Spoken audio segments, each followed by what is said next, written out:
See if I can just wrap this up with a few closing comments. We started by saying that there's volatility in the emerging markets, and I think that came through very clearly. I don't need to go over it. It's not just economic, but it's economic and political. And if you take a country like Thailand, David talked about they've had a coup.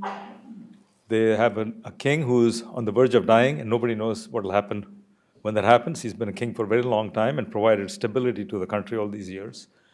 They're in the process of writing a new constitution.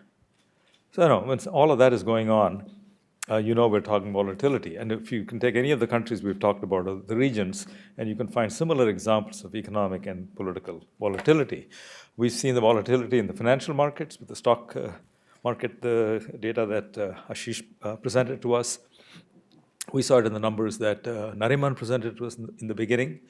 So I think that's fairly straightforward to grasp. It's also clear from many of the speakers that emerging markets are not a homogeneous group. I mean, there are all kinds of countries, and there's a lot of good news mixed up with a lot of bad news. Within a region, and even if you take just the Indochina Peninsula, we saw Thailand was slowing down, but all around it, the countries were booming. And Thailand is now trying to see if it can ride on their coattails and get some growth for its own companies, taking advantage of what's happening in the neighborhood. Stephen made the point that, again, in Africa, it's 54 countries, but they're all very different. Be sure you do your homework and understand the distinctions that came through from Kareem Smadi when he talked about, Dubai is not the same as Saudi Arabia, and so on and so forth. So I think that's another, point to keep in mind, that while we talk about all of this volatility, the exact issues of relevance are going to depend on the country you're looking at. But for me, the most interesting things were the strategies we heard companies adopting in order to deal with all of this volatility. And I got a list of 4, 5, or 6, 7 points. I'm going to just run through them very quickly. Just sort of, I found it helpful to gather them in this fashion. Well, one of the things I heard, and it came from Alberto talking about Procter & Gamble. He said, we believe in running lean operations, and he used the term obsessive cost reduction. I think that's probably for competing and winning in emerging markets is a good strategy. I've always believed that there is no virtue in being a high-cost player. There is virtue in being a high-quality player, but I don't equate high quality with high cost. It's always good to be a low-cost player, but while striving for high quality. So the cost should be no higher than they have to be a high-quality player. There's no virtue in being high cost. And these crises force companies to be innovative to bring down their costs. And that actually enhances their competitive advantage if they can do that. We heard the importance of differentiation as a way to survive through the chaos that follows volatility. We heard it from Arvind when he talked about how you sell the product in China. We heard it from Kareem when he showed us the dotted zebra, if you remember that picture. So all the other zebras were striped, and theirs is dotted. A sort of nice metaphor for thinking about differentiation. And that, I think, is very important in the context of this kind of competition. I thought Procter & Gamble, in his examples that he gave us, showed us how they are using differentiation as a way to actually do quite well in these volatile circumstances. And he gave us a very counterintuitive logic for why consumers might migrate to more expensive brands and quality. Because when they cut back on luxuries of one kind, they actually indulge in luxuries of another kind. And we've seen other research supporting this. And that's, I thought, a very interesting counterintuitive logic.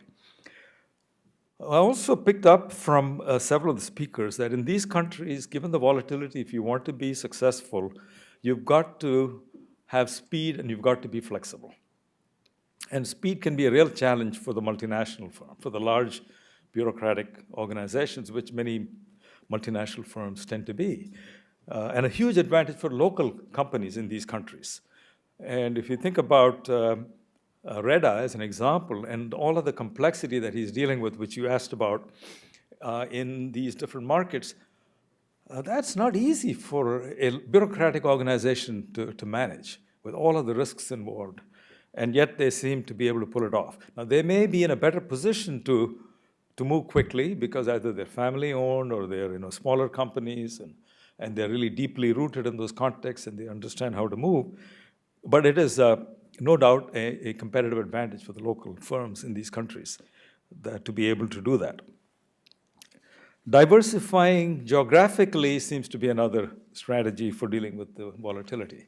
So if something, one country is doing well when another country is not doing so well, and that can, that's a standard argument for diversification of risk, is to have just a portfolio that is negatively correlated, if you can do that. Of course, that's hard to do with emerging markets because very often they all go up and down together, and then you're kind of in a tough spot. I thought the point about needing to take a long-term view, Stephen, which you pointed out, that if you think you're going to Africa and you can fix everything in a year or two, not going to happen. The strategy that you're adopting in China is a multi-year strategy. Takes a while. It helps that you're not a listed company and you're cooperative.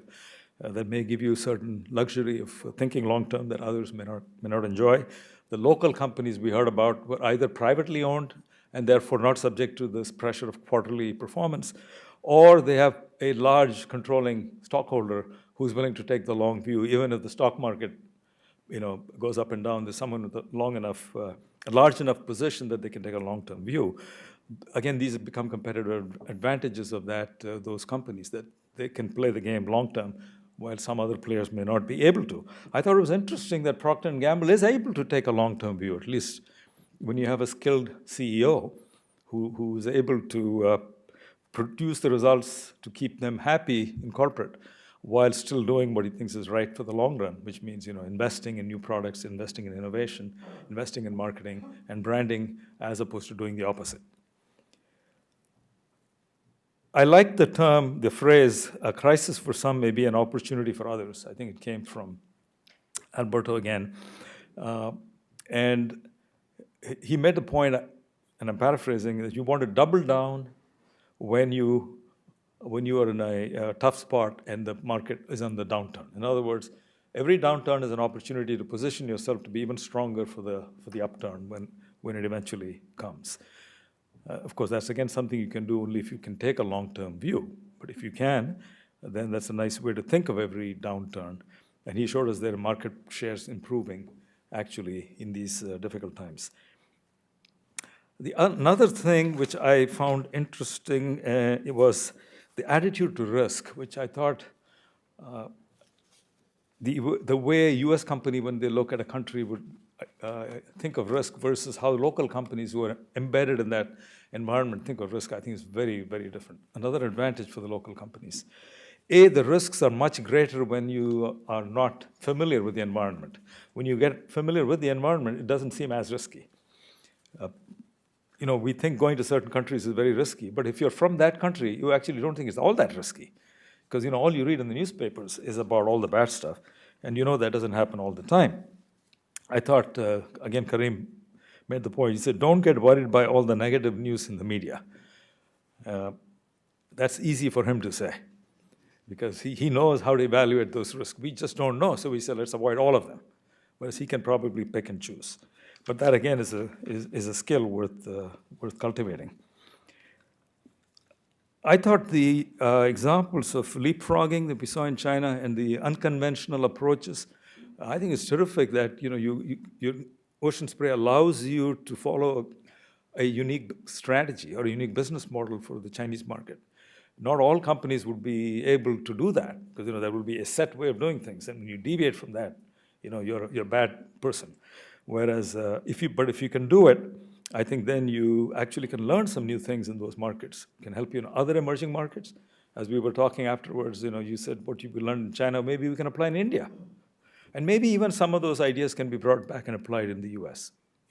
It's possible. The last thing which I have as a takeaway is that if you don't play in these markets, because it's volatile and because it's risky, These local companies are someday going to eat your lunch because they will play in these markets, they will build these capabilities, they will make a lot of money, as many of them are doing, even in this difficult environment.